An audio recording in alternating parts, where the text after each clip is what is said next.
And we continue to be sponsored by a dynamic IT firm called iServices LLC. Affordable and reliable support, computer repair, internet marketing, SEO advertising, server maintenance. And in a crazy, crazy world these days, server security, your source for IT support here in Rhode Island. And we continue to thank them for their support of independent media. But let's get right to it. Chris Hall is on the line with us right now. We're going to talk baseball for the next hour for two reasons. Number one, your host, contrary to what some people may believe, loves baseball. I love minor league baseball in particular. There is no better take. I know what you think I'm about to say. There is no better take here in New England than going out to Pittsfield, Massachusetts, to Wacona Park and watching the Pittsfield team, college players, D1, top-of-the-line college players, playing the game for the love of the game. The sights, the smells, the crack of the bat, the hot dogs, yes, the hot dogs, the beer, or in my case, the root beer.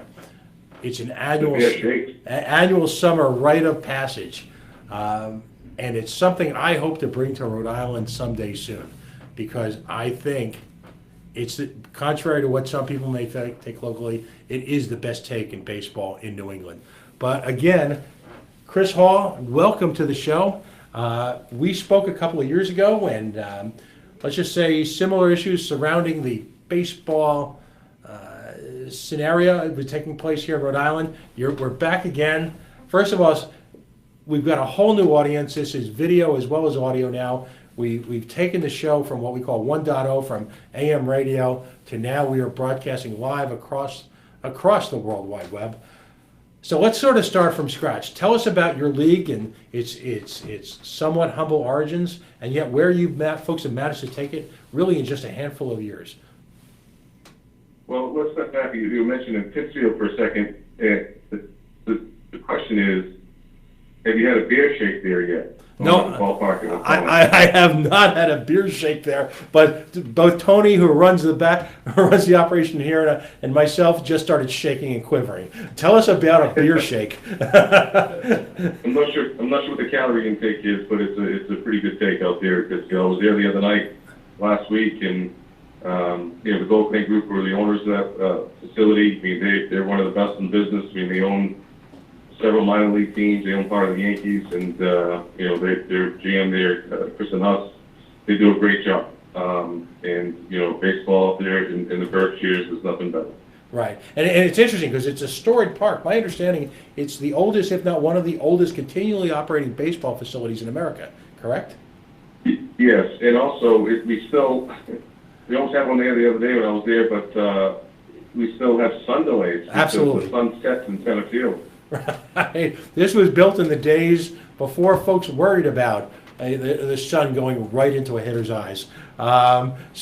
If you ever get a chance to go to Pittsfield, go to a game. And actually, the sun break is kind of it's just part of the fun, because there's all sorts of shenanigans on field. It's an opportunity to avail yourself of any one of the number of refreshments, and folks just hang out and talk baseball. It really adds to the event. It's kind of like an intermission back in the old days at the movie theater. It's part of just the big picture that is Pittsfield baseball. But now Pittsfield is just one of a handful of your franchises. We've been real fortunate. We started this league back in 2011 with only 4 teams, not really thinking about the real big picture of where we would become.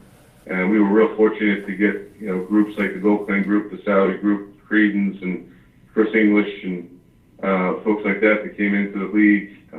After we started, they saw the big picture a little better than we did. I think we were a little naive going into it. We didn't realize how big we could be. Now, heading to our 7th season, we're at 9 teams. Last year we were at 10. We did shut 1 team down this year. We're looking to expand here in the future, as long as we get the right ownership groups and the right franchises and right communities, right facilities. We'll look to expand for the right reasons. But we've been real fortunate. It's last year we drew 300,000 fans, and it's in the 10 weeks 10-week span, which is we average almost 1,100 people a night, pretty close to it. And, we're running on pace that this year. We actually were looking to eclipse it this year until it rains every single Friday night on us, which is not good. Yeah. It's killing us, and it's killing us on our attendance this year a little bit because we were expecting to get close to 1,200 a night this year based on the preseason group sales and picnics and parties and stuff that we had expected. But when when you get rained out on a lot of Friday nights when you're expecting 3,000-4,000 people at a game, it's been tough for us. But we're getting through it. We're still pushing hard. It's halfway through the season. We're getting for everybody, and we'll go to about August 6th or 7th, and then we'll have the playoffs after that.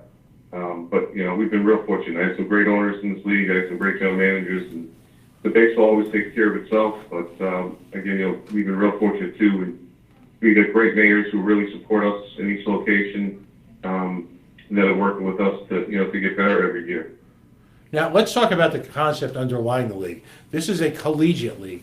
So, to a small sense, this owes, if you will, kind of its birth in the wake of the Cape League. Is that correct? I mean, the Cape League was the earliest incarnation of this approach?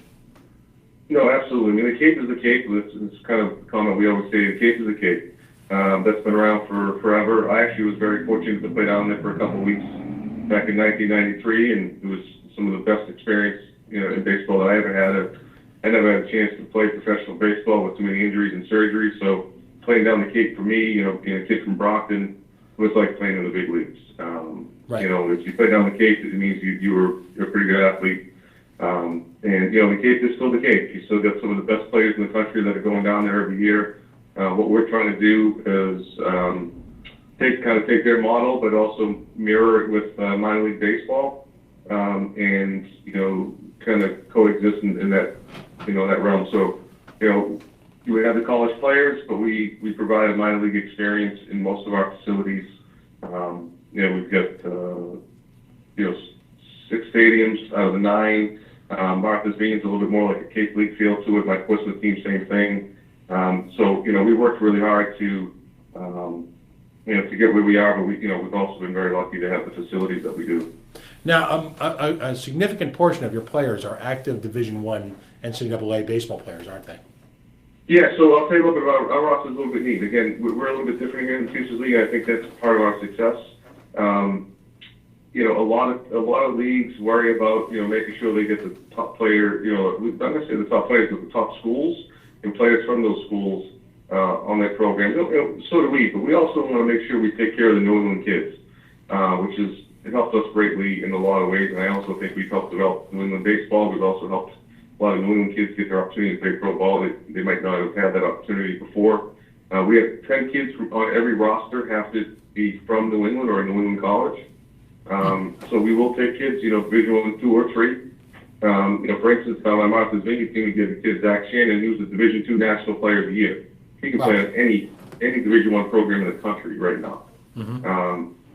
So we're looking for kids who can play, flat out play. We've had kids, Division III players in our league that we've worked with that have gotten drafted and done pretty well in pro ball. Mm-hmm. And we're still hoping to get that first guy in the big leagues. We're pretty close. We've got 2 kids who have played the league that are in AAA right now, and we're hoping that at some point those two get a chance to play in the show. So the quality of baseball here is very, very high. Now I know some of your teams had their root, or I should say their birth and roots in the much storied CanAm League, and I say storied because the CanAm League here around here is famous. I believe that was the temporary final baseball resting spot of one Dennis Oil Can Boyd, wasn't it? Yes. So I can tell you a quick story about Dennis. So Dennis did play for Brockton in the CanAm League, mm-hmm. And back in 2006, I was actually running the National Pride franchise in the CanAm League, and Butch Hobson was my manager. And Butch and I, in the off-season, actually signed Oil Can Boyd to bring him in, and it lasted about 2 weeks in the off-season. He never even made it to spring training before we got into a disagreement about something, and Oil Can never made it back to made it back to the CanAm League after that. But Oil Can, we did some things with him afterwards, some appearances, and he was great to have around. The fans really enjoyed having him. I was going to say, long before Manny being Manny, Oil Can was Well, oil can. One of the unique personalities. And by the way, that's what's so great about college and minor league baseball, because you've got this incredible mix of young players on the rise. If it sounds like an everyday exercise in Bull Durham, there's a lot to that movie. There's a lot of truth to it, isn't there? You've got players on the way down who have tremendous wisdom and great experiences, mixing with some of the rawest talent in American baseball. And it just creates this sort of unique environment that really speaks to the roots of the game, in my, again, personal opinion of the host here, far more than anything at the major league level. I think it's just the unadulterated sense of fun that's at a minor league, or in this case, a collegiate future league game, is just inescapable. I mean, it's just fun. The baseball is serious, but it's minus a lot of the personal drama. My experience watching your league's games is that no one mails it in. This is every kid, every player is playing the game of their life every night they walk on that field, because you've got pro scouts watching, you've got teams at work, there's a championship, there's an all-star game. It's everything you want in baseball, isn't it? And I think that's one thing too. When you see that we have the 10 New England kids on every roster, and you'll find that probably some of our rosters have 15 kids, some have 20 kids from New England. A couple things happen there. One, parents and girlfriends and friends and families, they all travel very well to come see you play. And when they see you play, you're going to play hard, right? So that's what our fans have liked. And I'll tell you right now, our fans are strong-willed fans. I mean, if I'm at a ballpark and an umpire makes a mistake, they're screaming at me, why do I have that umpire here in the league? They're jumping on me because they want to win. They want their home team to win. So it's got a little bit of an independent flavor to it as well.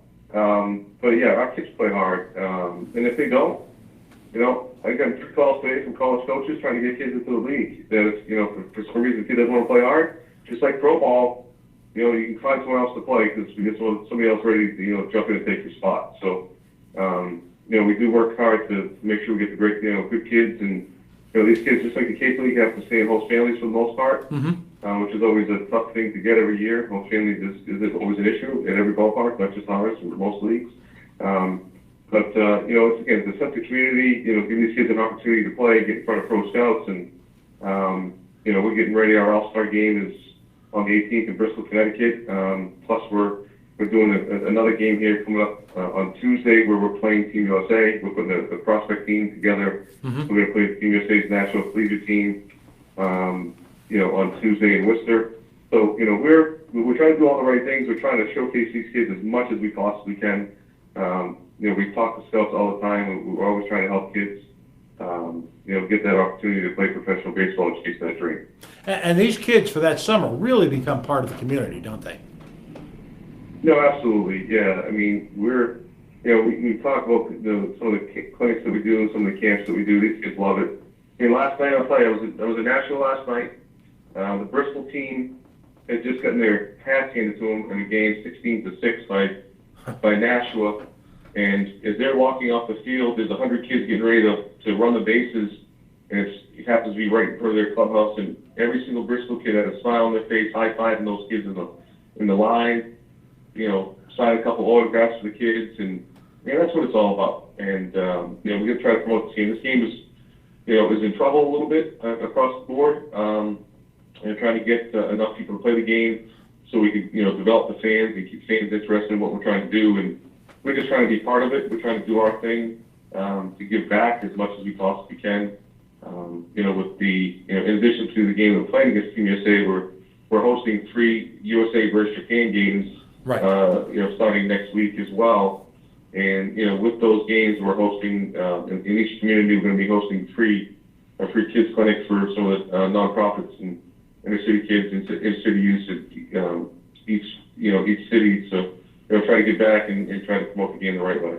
Well, and that just highlights how international the game has become. I mean, it's no secret for a number of years that Japanese players have performed at the highest levels of Major League Baseball. And of course, in the last 15 or 20 years, you've seen the influx of just astonishing talent from the Dominican Republic and a number of the Central American countries.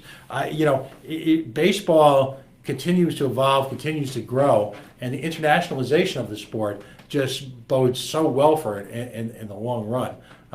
It is truly a melting pot sport, if you will, where folks from around the world can compete at the highest levels, where talent and character and hard work are the currencies of the realm, and all to the benefit of the fan. Again, this astonishing opportunity in New England and a number of cities throughout central New England. That's what's interesting to me about it. You're not just a coastal phenomenon, as are so many of these efforts. You've got teams literally throughout the heartlands of New England. Tell us about some of the franchises, and of course, the franchise closest to us and who's hosting one of these games this week is the Worcester. It's the Bravehearts, correct? Yeah, the Bravehearts are one of the top 10 summer collegiate programs in the country.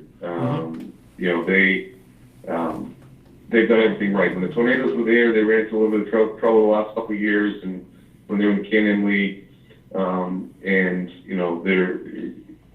took a year off, and then we jumped in there in 2014, and since then it's just been a whirlwind out there. Those guys have worked so hard, and our goal this year was to average over 2,500 people a night there.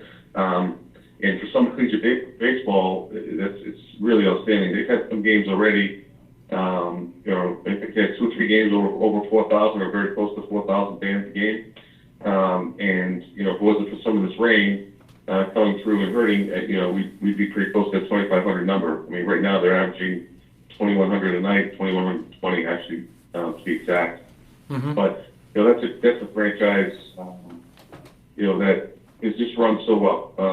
If it wasn't for the Creedon family, we wouldn't have so much interest, from other communities trying to come in professional baseball in Worcester, because the Creedon family, along with the city, from Tim Murray, the president of the Chamber of Commerce, Mayor Kennedy, and Worcester State University and Holy Cross, and everyone there has got a can-do attitude. They don't look for something to, they don't say, hey, why can't we do it? They say, how do we make it happen? Well, that's been like that since day one. And let's talk about ownership, because you alluded to it earlier in the show. Baseball is a business. It always has been, but the level in which you need to operate these days, it's really how to step it up. You're competing against other professional sports. You're competing against the big giant screen in general, whether it be television, the computer, the internet. Folks in New England, we're blessed. There are other parts of the country where, baseball might be the only thing going on, but, you're competing against just a short distance away, literally the show, the Red Sox, one of the top baseball franchises in baseball history. You're competing against a host of other minor league teams, our Paw Sox. You've got teams up and down the 495 Beltway, if you will. And teams across Connecticut. Yet you folks, largely on the strength of the league management and the individual ownership, continue to grow and crank out a quality product. Why do you think that is? Again, it's funny. You talk to some of our owners who have owned multiple teams in the past, and you can take what they're doing in Worcester and bring it to another community somewhere in New England, and it may never work. But what happens in baseball is when you strike that magic, it's a real good story. It's a real good feel-good story, and it's been such a success there in Worcester. They've done such unbelievable work to make sure that they are, one of the top. I mean, they want to be number one. I mean, they've got an attitude that they want to be better every day. Not every year, but every day they want to get better. And that's the type of attitude that they've had since day one, and that's why they've been so successful. And it's the same thing with a lot of our other franchises. I mean, a lot of our guys are, working hard to, be. Sorry about that, folks. We just want to get better every day. We try to leave our egos at the door. And we just want to, work with our communities and work with our players and, and just continue to get better. Obviously, we all want to get average over 2,000 people a night or 3,000 people a night, but every market's a little bit different. And you know, just because you're not averaging 2,000 people a night doesn't mean it's a failure. Some of my ballparks, you know, might average, you know, 700, 800, 900 a night, and that's a success. You know, but every community is a little bit different. But in Worcester, that's you know, they've got a great community built around them, and a lot of people that want to work hard to help them get there. And where can folks go in Worcester to see their games? They play over at Holy Cross, at Hanover Insurance Park, Fitton Field, right there on 290. Some folks who are listening may have been at our All-Star game last year with some of the kids during the home run derby. We're hitting it onto Route 290. You know, so remember the car too that got hit as they were driving by. But yeah, it's a great spot to watch a game. It really is. We have some beautiful stadiums. I mean, the other one that's really close to is in Brockton. Right. You know, CanAm Stadium in Brockton is a great spot. And then we have, you know, Fraser Field in Lynn, another historic stadium, and then Holman Stadium up in Nashua. That's another historic stadium up there. You know, the first integrated minor league team with Roy Campanella and Don Newcomb back in the 40s with the Nashua Dodgers. You know, then you got Wacona Park, and you know, Worcester's been, you know, such great history as well, and so are other ballparks are working really. I mean, Mundy Field out in Bristol, Connecticut, is, I mean, they put a ton of money into it for us, and the ballpark is absolutely beautiful. We retired Babe Ruth's number because he hit a home run there back in 1903, whatever it was. And, you know, and it's one of the gems that are on New England. That's one thing I like about our stadiums. We've been real fortunate, you know, to get some gems there. Right. Now, there's a lot of history in some of these stadiums, and in the next segment we'll get to a history of one of them that's near and dear to our heart. What kind of ticket prices? What's the average ticket price across the league for a futures game? Anywhere between $5 and $10. Most of our ballparks you can get in for, you know, between $5 and $7. Right. And tip. In some cases, I mean, some of our ballparks, I know that, you know, 5 and under might be free for a kid, and you know, it's very reasonable. So this is, and my experience at Pittsfield is that the prices across the board. Now, again, I haven't had a beer shake yet, but the prices across the board. You know, a family of 4 or 5 can get away with you know, under $50 for a night. You know, they've got specials on drinks and hot doggies. They've got, you know, there's all sorts of stuff going on all the time. It's accessible. It's fun. It's family oriented. It's yeah, you know, I know I could say in Pittsfield there's plenty of parking and the parking is free. You know, it's and you've got a lot of the hallmarks of you know, upper level minor league baseball. Now, when I've been fortunate enough to go out to Pittsfield, you know, I'm sitting on the within, not on the field itself, but right up the first base line watching fireworks on July 4th. That's a big tradition out there. So many of the stadiums or so many of the teams have their own special promotions going on, don't they? Yeah, no, absolutely. Yeah, every team you know, has something going on all the time.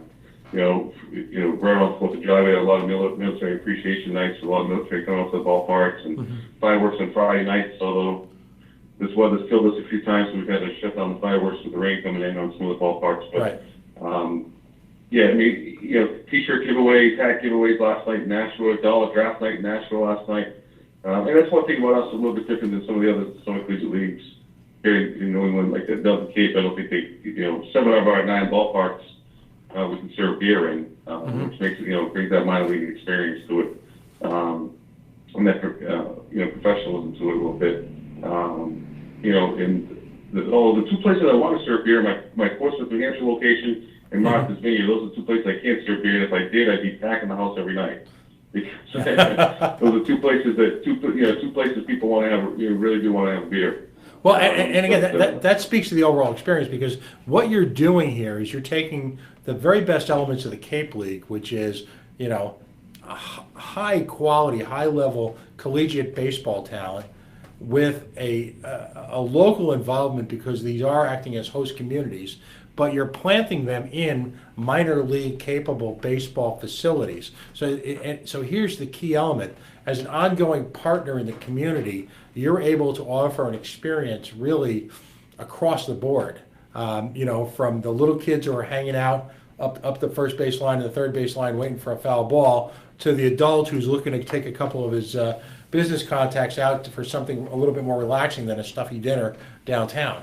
To the company who wants to bring a group of people, on a company, team building experience. That's the beauty of this scenario. You could rent a luxury box in Nashua at Homer Stadium, which is beautiful luxury boxes. You won't find too many nicer ones around. For $300 on a weekend, on a Friday, Saturday night, for $300. Right. And you can get 22 tickets. I mean, I'm not sure you can. For $15 a ticket, you can put 20 people up in the suite and have yourself a grand old time. And right. It's you can't buy a ticket or buy. It's going to cost you for two people. It's going to cost you over $300 to park and go to Fenway and have 2 beers and enjoy the night, which we're all going to do anyway. But for $300, you can bring 20 people. Right. And enjoy a luxury suite. But that's just the difference. I mean, that's the same thing in a lot of my league ballparks around. And you mentioned earlier, there's tremendous competition here, and that's why the hardest thing is for expansion for a league like us. I mean, you look at, we may not want to go as far north as Bangor, Maine, because the travel becomes a little bit different, a little bit of an issue, but we may look at it. You've got Portland, you've got Manchester Fisher Cats, you've got the Lowell Spinners, you got the Red Sox, you've got, obviously Pawtucket, and you got 2 independent teams in Connecticut, plus you've got Hartford and Norwich, who are affiliated teams. And then you have, 10 Cape League teams, and then you have another, 12 or 13 New England Collegiate Baseball League teams. So there's tremendous competition here in New England for communities. And the fact that we have that many baseball teams in New England shows you, how big our reach is. It's for the game of baseball and how many people love the game here in New England. Folks, if you're just joining us, Chris Hall, he's the commissioner of the Futures Collegiate Baseball League, is joining us. We're talking all things baseball. It is summertime. Normally, I would try to evoke memories or thoughts about the crack of the bat, the smell of hot dogs on the grill, the sound of beer coming from a tap. But I got to tell you, the beer shake thing has got me thrown tonight. I'm a little off my game because of that. But in fact, you are listening to the Coalition on the Worldwide Coalition Media Network, coalitionradio.us, facebook.com/the Coalition Radio, and of course on the mighty Twitter at coalition_radio. Chris, the scenario in terms of minor league and collegiate baseball has certainly exploded over the last few years. You'd have to harken back to the old barnstorming days, really, to see this much baseball being played on so many different levels in so many different cities here in the Northeast. You'd have to go back to the days of the Newark Bears, for example. What's that done for the game in general? I mean, are kids coming back to baseball after kind of this brief dalliance with that soccer thing? Well, it's soccer and lacrosse, right? So, right. I mean, baseball, we lost a lot of really good athletes to lacrosse. My daughter on softball, I think we're going to lose her to lacrosse because she's loving it. It's a lot of specialization. We've lost some kids, not as many multi-sport athletes. If you look at soccer tries to force you to play year-round. So we've lost some kids that way. And baseball's hard. It's not an easy game. I mean, it's a struggle. I mean, if you think about where we are today, every time your son gets up to bat or your daughter gets up to bat, you feel the world on your shoulders. The fact that you got bases loaded and the team's losing 2-1 in the last inning, and if your son strikes out, it just kills you. It eats you. So it's hard on parents to go through that. Your son's pitching on the mound, your daughter's pitching, and they can't throw strikes, and they're walking people, and people getting hits off them. It's hard on the parents, more so than I think sometimes the kids, and some of that stress goes onto the kids a little bit, so it gets a little bit harder. I think it's starting to come back, and I think some of the things that we're trying to do here, what we try to do, and I know every every league, the Cape League does, a lot of really good things in the community, and, and the Paw Sox do, and Portland and Lowell, and everyone's doing their thing to try to help this game, and there's some really great people out there, and I'll tell you, there's one great program that we partnered with and helped put on our game down in Brockton with the USA, the USA versus Japan game on July 14th down there. The base program in Boston, it's called thebase.org if you go to their website, but Robert Lewis Jr. is one of the most passionate baseball guys in this world, and what he's done with the inner city kids, trying to get them to play the game of baseball and providing a safe haven for them to study and get their homework done, and also, give them a chance to go to college and get their degree, through the game of baseball, through the game of softball. Those are the guys that we need in this game to keep on promoting it. And, you get part of the thing where, some kids can't afford to play, the AAUs and the elite baseball sub programs. That's a big part of it. We kind of all fall victim to that a little bit. And my son was 10 years old, and I, started an AAU program years ago, and now my son's back in playing that same program. But, still trying to give the kids who can't afford it the opportunity to play, and I think that's a big part of it. Sports has become very expensive to play, and we should continue to work together as a community, through businesses and sponsorships and philanthropy to give some of these kids an opportunity not just to play baseball, but play other sports as well. That's excellent. Well, let's talk about the business of baseball, and because that's part of the reason I'd actually like to make this an annual event. I don't want to wait another 2 years before there's some explosion here to have you back on, because it's just too good of a story not to tell and retell what you're doing. The business of baseball, as a result of all this competition, and competition with so many other ways to be entertained, has become particularly challenging here in New England. Facilities are more expensive than ever. Travel has become expensive. Insurance has become expensive. At the same time, your league, I'm sure part of it, as you mentioned, the ownership groups that have stakes in your league. This is not some group of folks who have kind of flung together a few bucks to to pay for some jerseys to put people on the field. These are folks who professionally operate baseball teams for a living. This is what they do, and they very often do it in more than one place. That's sort of become the new model. What does it take for a community to support one of your franchises? What are you folks looking for in a community? Well, it's every community is so different, and we try so hard, and it's never perfect, and we make mistakes all the time. But we're always looking for from the mayor, city hall, or town hall, town council, councilors or city councilors, to really understand that for the game of baseball, or to have a baseball team run the way we try to run it in your community. We're here to work with you. We're not here to make millions of dollars. We'd love to. But our goal is to break even, make some money, and really give back to the community. And the more we can do at a facility, I'll just give you, for instance, in Brockton, we've hosted a Brazilian rodeo, Brazilian intoxication festivals. We hosted Big and Rich last summer. We even hosted Silk indoors in the indoor facility that we had over there. We're trying to bring. We've had wrestling events. We're trying to bring people into our communities. We're trying to bring people, if you're in the city of Brockton, we're trying to bring people from Easton and Bridgewater, West Bridgewater, we're trying to bring from Braintree and Boston and in Providence. We're trying to get them to come to the ballpark as much as we can, come to our communities, and obviously spend money, economic development, but it's also you're giving the people in your community, the people that live there, a family-friendly, affordable event, for them to go out and get away from the TV and get away from video games and spend time with their family, have a memorable experience. And that's what we're trying to provide. And I think when we do that, and when we get, mayors in cities and towns to get behind that concept, what always comes up, but sometimes minor league teams have had up and down relationships with their cities over the years. So sometimes when we go in, we're going through a situation that has failed before, and we have to try to fix it. And then sometimes it takes years. There's some bad blood.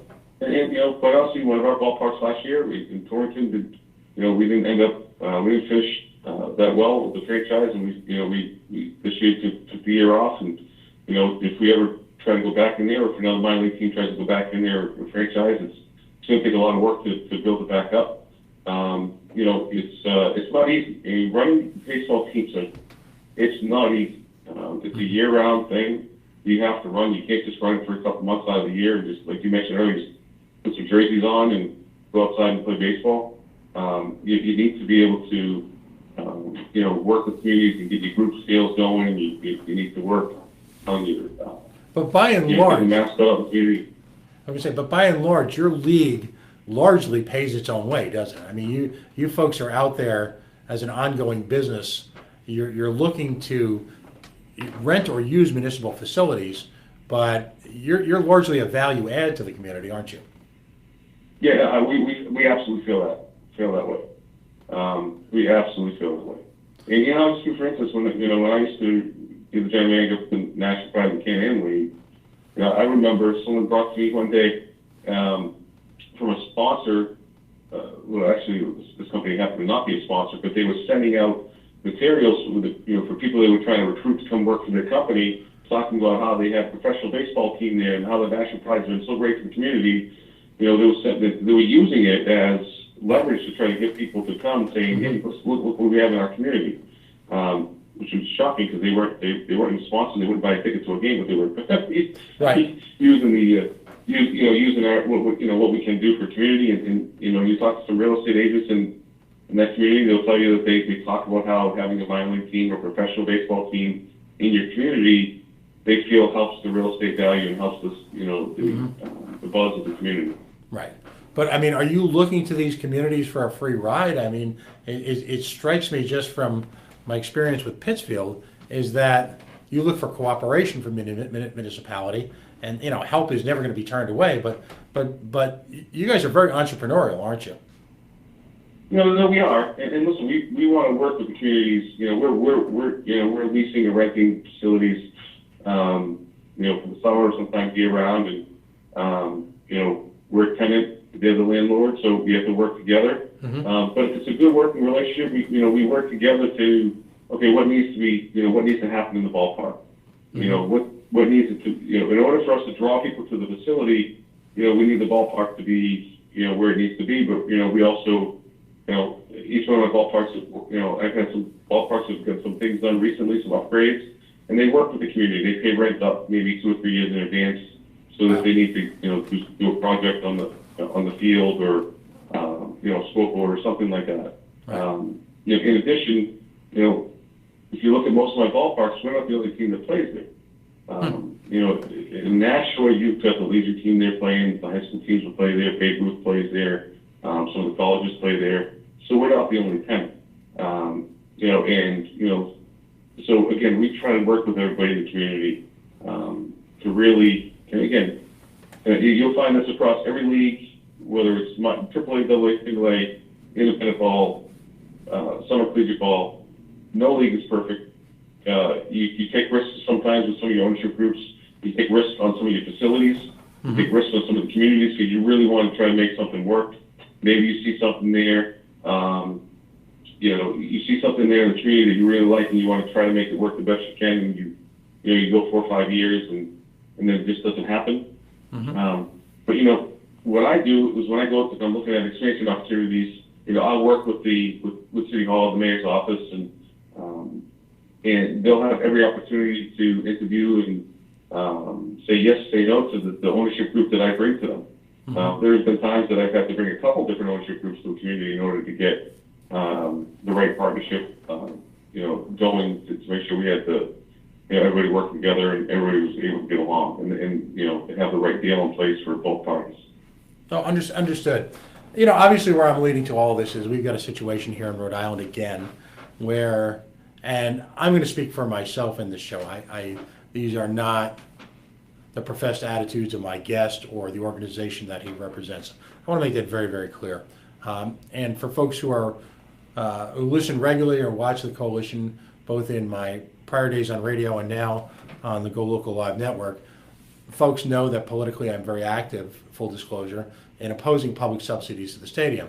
My mission tonight is, A, to continue to promote a product I believe in and have enjoyed over the last few years, and that's, of course, the Futures League, but also to point out to folks that there are alternatives to the minor league professional baseball model that can operate at a very, very high level across New England, and actually does so in conjunction with a professional league management that is partnered with folks who actively run baseball businesses, in some cases across the country. Of course, that brings up the question of McCoy, and this is a conversation Chris and I had a couple of years ago, and I, in a sense, I'm putting you a little bit on the spot, but should a facility open up in Rhode Island, and there's obviously a special sauce involved. You mentioned the magic. And it really is. There is an element of magic in this, because this is not just a business. This is also a love affair.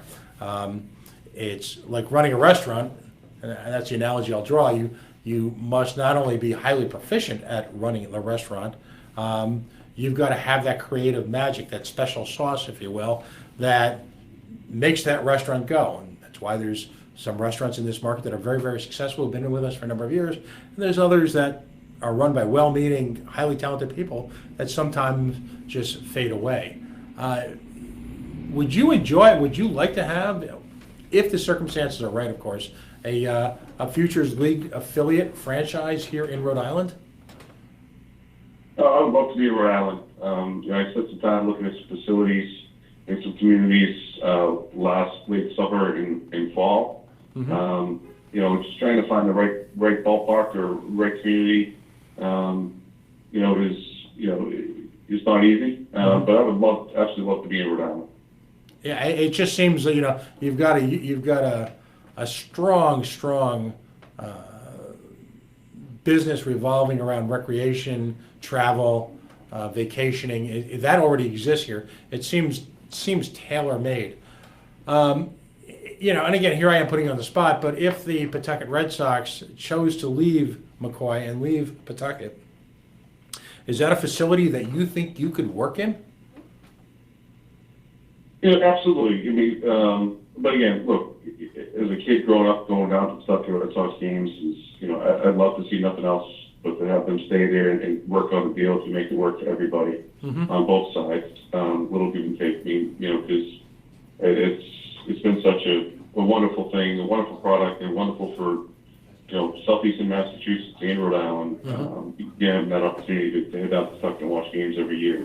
But with that said, if they decide to go to a different location, we'd love to look at it. I mean, it's pretty big. I mean, that's a facility I think that seats about 10,000 people. But it's definitely a location. It's a definitely market I think would absolutely work in our league. Mm-hmm. But we'd have to take a look at making it work for us. And I haven't been to the ballpark for a year or two, so I have to kind of down and take a look at it again. I love supporting the Ball Sox. Right. But we just hopefully they find a way to make it work there. But if they don't, we'd love to entertain the opportunity there. I'm sure we wouldn't be the only one looking at it. I'm sure some independent league franchises would be looking at it as well, which it's a little bit of a different product, compared to us. But I think we're a good option because we are running it like a professional franchise. There are other things that you can do at ballparks. Like I mentioned before, if you work with the community, work with the city, work together, and bring concerts and other events.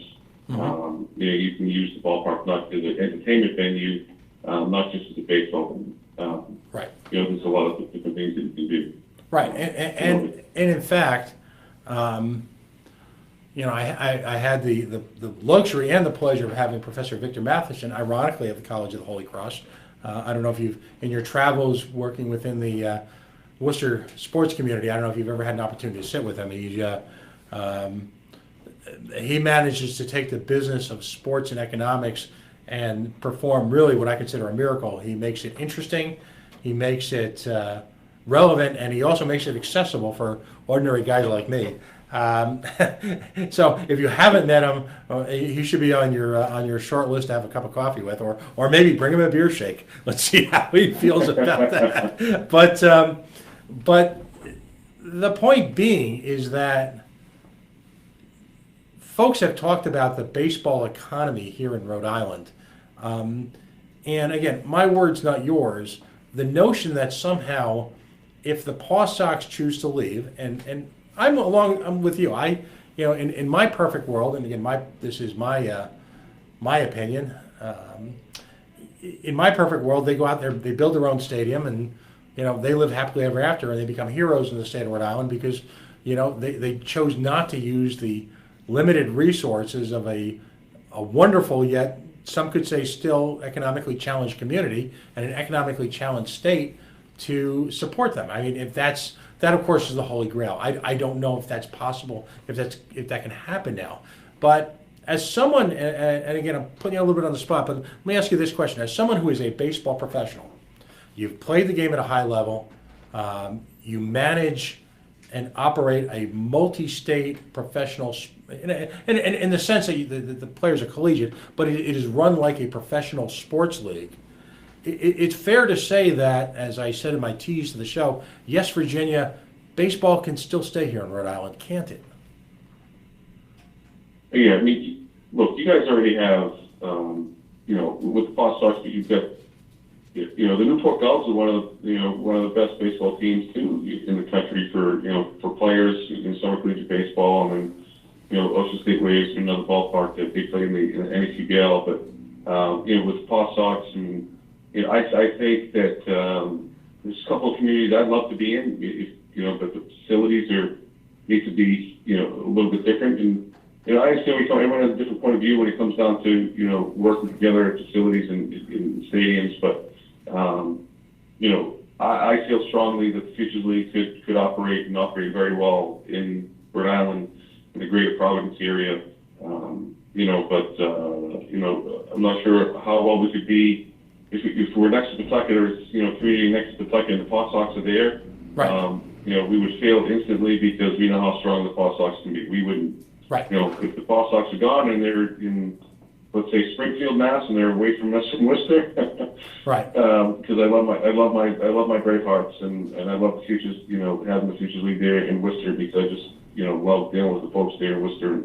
I'm not sure if. Quite honestly, I'm not sure if a AAA franchise could work there, just in my opinion. But, obviously, folks have done their research. If the Paw Sox do move, we would definitely look in and around that area. Not just the fact that we would look at some other areas there that, if some communities wanted to step up and work with us and find a way to make it happen, then, we would definitely be interested. I'm using the words of a local talk show host when he talks about a baseball economy. If there, in fact, is a baseball economy in Worcester, is it fair to say that your league has played a very large role in helping develop it? I won't take that much credit. I would actually say that my ownership group in the city as a whole. Mm-hmm. I mean, I've been so fortunate there. We've been so lucky since day one. And I keep saying it, but they all work together, from City Hall to the Chamber of Commerce to the university and other universities that are there. It's such a can-do attitude, right, amongst all of them to do what's best for the city of Worcester. But the Creedon family has worked so hard for so many years there from their other business, which is the catering and event company and tent company that they have. That they've built up such great relationships, and their customer service is bar none. Everything, they've worked so hard at the ballpark from Mr. Creedon, who doesn't have to work at a second in his life. You sit back and watch a baseball game. He's inside the concession stand, cooking burgers and dogs and making sure that people get a good product. Right. He's sweating his butt off every night. They work so hard, and all their staff work so hard. And because of that, the fans have been really into it since day one.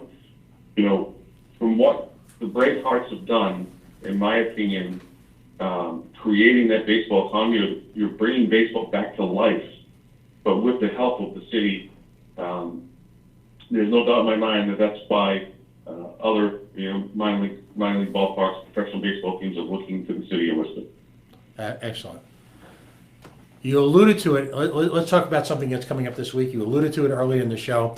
You've got a very special series of games that are going to take place with folks from Japan and from the national futures, if you will, the national college baseball scene. Tell us a little about that, where it's going to be, the dates, how people can buy tickets. And folks, we put up a promotion on this on the website. When you look at tonight's show, we'll put up some more promotions on this on Facebook to give you an opportunity, because one of the games is going to be held in Worcester, isn't it? Give us a snapshot of what's going to happen this week with some pretty high level baseball. So first of all, you should understand, Team USA and Team Japan. It's USA Baseball's collegiate national team. Yes, it's college players. It's top 24 college players in the country that are coming here. Same 24, the best players in Japan. Same thing coming here. These are your future major leaguers. These are your guys. If you look at some of the Red Sox that played for Team USA in the past, the USA's collegiate national team, Jackie Bradley Jr., Dustin Pedroia, Matt Barnes, David Price, Veritek, Garcia Parra, Strasburg played for them. The Red Sox first round pick this year, who's now playing for the Lowell Spinners, will probably be Pawtucket soon. He was, he played for Team USA. These are the guys, the best of the best, some of college players in the country. So they're coming in to play Japan. So what we're hosting 4 games. One is the Futures League versus Team USA on Tuesday night in Worcester over Holy Cross, Insurance Park, Big Field, Tuesday night. You can get there early as well. Gates open early, so you can watch BP. And then Thursday night, we're hosting USA versus Japan, again in Worcester at Holy Cross. And then Friday in Brockton, we're hosting with our friends from the base program, hosting Team USA in Japan. And then on Monday night, Game 5 of the series, we're in Nashville, New Hampshire. We're hosting Team USA in Japan as well. So literally, some of the players that you're going to see on SportsCenter, say 5, 6, 7 years out, are going to be playing the top talent in the world right here in Brockton and right here in Worcester. Fair statement? Absolutely. Yep. And we're fortunate enough. There's actually 2 kids that are on Team USA on that team that have played in our league. One kid that played for Brockton last year, Bryce Tucker, University of Central Florida. And then for his second year in a row, he's on Team USA. Tim Cate, left-handed pitcher from the University of Connecticut. He played for our Bristol Blues team 2 years ago. Right. And you'll see that a lot of those kids, when they're done there, they'll, from Team USA, they'll end up going to the Cape as well. Right. So this is live. This is live. This is local. You can see it. In the case of Brockton, you're talking about a 20-minute drive, and you can see some of the best baseball outside the show, literally in the world this week. In addition, we're going to throw fireworks there on Friday night too in Brockton. Excellent. Do they have beer shakes in Brockton yet? You get back to me on that. So, but I tell you what, the game I went to Brockton 2 weeks ago, they were making burritos. Oh, it was awesome. And actually, that night they will be serving sushi burritos on Friday night for the game of USA Japan. We'll have some Japanese beer. So, each ballpark will have their own, whatever the beer, deal they have with the local beer distributor. We'll have some Japanese beer going on, and it's a great opportunity. And one thing I'll tell you, 3 out of the 4 games here, the Brockton game, the Nashville game, and the USA versus Futures League game, any Little League, Cal Ripken kid, any youth baseball player, softball player that shows up in their uniform will get a free ticket to the game. Wow, that's great. You and I, you're gonna offline tomorrow. You're gonna email me some stuff so I can put up a link on that. That's outstanding. And again, that speaks to the kind of community commitment that a league like this can play. We've only got a minute or 2 left, so I just want to focus on a league development. I believe it's this year, but you folks now in your league have a rather interesting approach to solving late inning ties. Now, I saw a couple of years a game in Pittsfield that I think it went 16 or 17 innings, and it was just great because those guys were again 14th, 15th inning, they were playing like, they were playing like they were trying to get on Sports Center. Well, how do you guys end games now when you run into a late inning tie? Well, I'll tell you the reason why, before I tell you what we do, one of the biggest reasons why we did it, there's two reasons why, but one of the big reasons why we did it is because pitching, our college coaches are shutting down their pitching after a certain amount of innings. They won't tell us when to shut them down sometimes. Halfway through the season, we're expecting that pitcher the whole season, they'll shut them down. So we have to reduce the number of innings that these kids pitch throughout the summer. Right. And we had a game last year where it went 21 innings. We had to split it over 2 days. Huh. And then all of a sudden being more than doubleheader the next time. By the time they finished that, they had another 9-inning game after that. Right. To play. So we really had to reduce that. Number one, if you look at what happens after the 9th inning or 10th inning of a baseball game, how many fans are there? It's down to in any ballpark you go to, except for the Red Sox, you're down to a couple hundred, or if you've got 4,000, you're down to 1,000, or you're down to about 25-30%. Right. So what we have done is after the 10th inning, if the game is tied, we go to a home run derby. Excellent. And then the game is done within about 10 minutes. Right.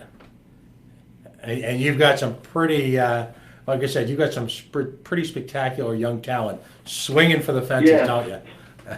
So I'll tell you just two quick stories. So in Lynn the other day, it was a very quick one. It was only 2-1. One team hit one home run, the other team hit two. Now you go to Pittsfield, okay, and it was Pittsfield versus Wachusett. They went to the home run derby. Wachusett is up first, and they get 3 minutes to hit home runs. You can have 3 players. You get 2 timeouts. You can have 3 players, and you get 30-second timeouts. You can do the same play for the entire time because you have them use his timeouts. However you want to do it. So Wachusett had Zach Tower come up from Franklin Pierce. He was transferred from UMass Lowell. He's from Auburn, Mass. He's now playing for the Wachusett team, which is in Leominster. He starts it off and hits 17 home runs in 2 minutes and 45 seconds. How do you do that? Over in Pittsfield. He did in Pittsfield. It was remarkable. It was crazy. And then, for the last 15 seconds, they put someone else in to hit for him, or 20 seconds, whatever it was. And then Pittsfield comes up, and I think they hit 5 or 6 home runs. Do you have that on tape? Did anyone? I think we do. I have to check with Pittsfield, but I believe they do. If you have that tape, send it to me. We'll put that up. That's just raw. That's as someone who I'll just betray my fandom for a second, who believes in sitting in the judges' chambers. That's just outstanding raw talent. Well, listen, again, as always, thank you for joining me tonight. We've been speaking with Chris Hall. He is the commissioner of the Futures Collegiate Baseball League. I know I always mix up the acronyms, but needless to say, it is an outstanding collegiate-based baseball league employing a significant amount of local talent, mixing in with baseball players from across the country, playing, I believe, beyond D1 baseball in local communities stretching as far west as Pittsfield, up to Nashua, down to southeastern Connecticut.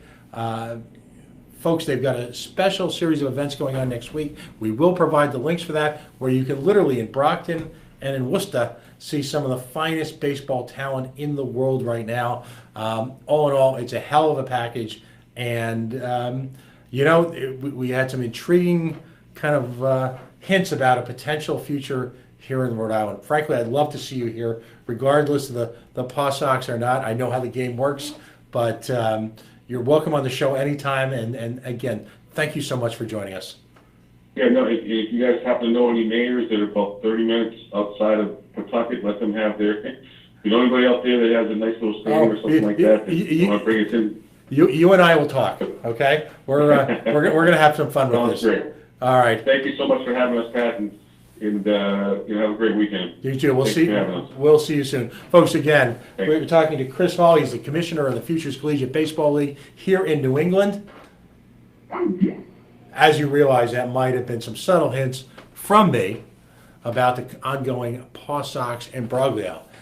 Folks, you've been listening to the Coalition on the Worldwide Coalition Media Network, broadcasting live here on the streets of the city we love, Providence, Rhode Island, the naked city, the mean streets, the city of 1,000 stories, 90 Weybosset Street at the Go Local Live Media Center. Folks, Facebook.com/The Coalition Radio, on the mighty Twitter at Coalition_radio. Our dedicated, apolitical, all Paw Sox controversy Twitter feed at Pawtucket is Home. And of course, coalitionradio.com.